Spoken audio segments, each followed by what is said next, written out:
land and has always been home to people of many cultures, faiths, beliefs and linguistic traditions. As we think about the miracle that is modern multicultural Australia, we often forget that the Indigenous peoples of this land, not only the world's oldest continuous culture, but to Daniel Molino, Dr. Molino, he's a very humble man.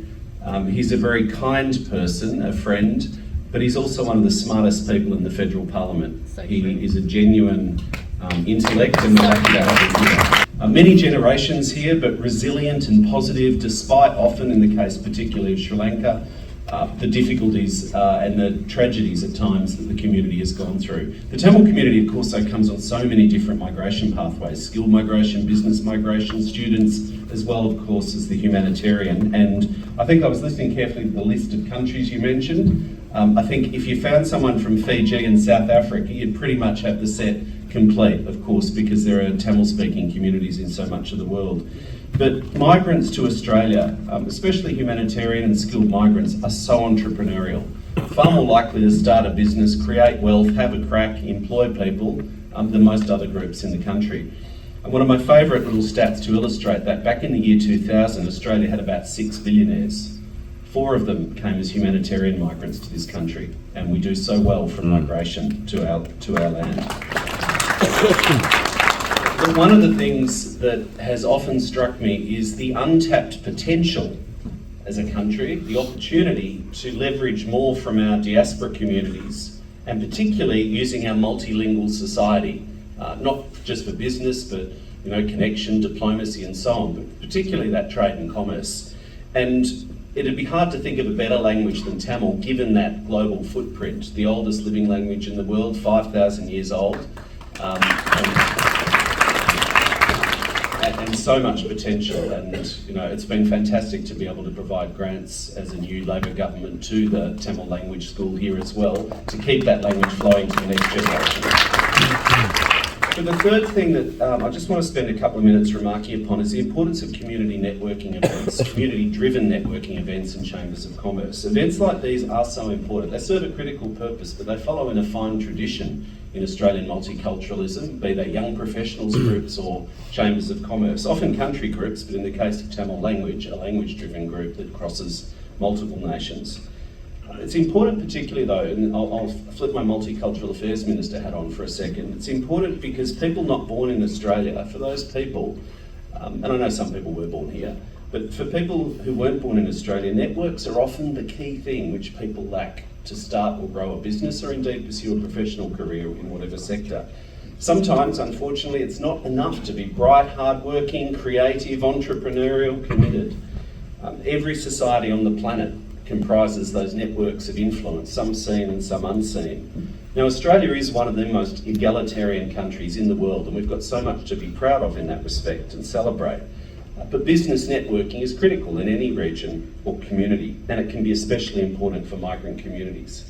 And the honest truth is that too many Australians from culturally diverse backgrounds don't always get the fair go that we all deserve and expect. Sometimes there's racism, sometimes there's discrimination. That's true in every human society on the planet. But there can be exclusion from full participation in society or business, not even consciously, but because of just a lack of cultural understanding and difference. And we'd be naive to pretend that networks and events like this don't help you get ahead and form new connections.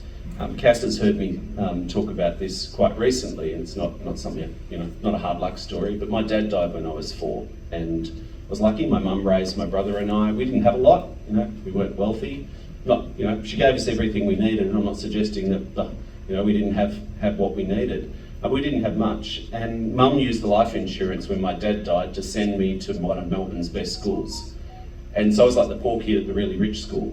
And that gave me a sense of sometimes living in two worlds, but seeing firsthand the critical importance of those hidden networks and the opportunities that they can bring through connecting.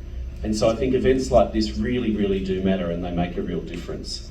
So opportunities to build your networks are important within communities. You find empathy, common experiences, bit of group therapy, but also practical connections that you can leverage. But also, of course, encourage you to seek things outside the community.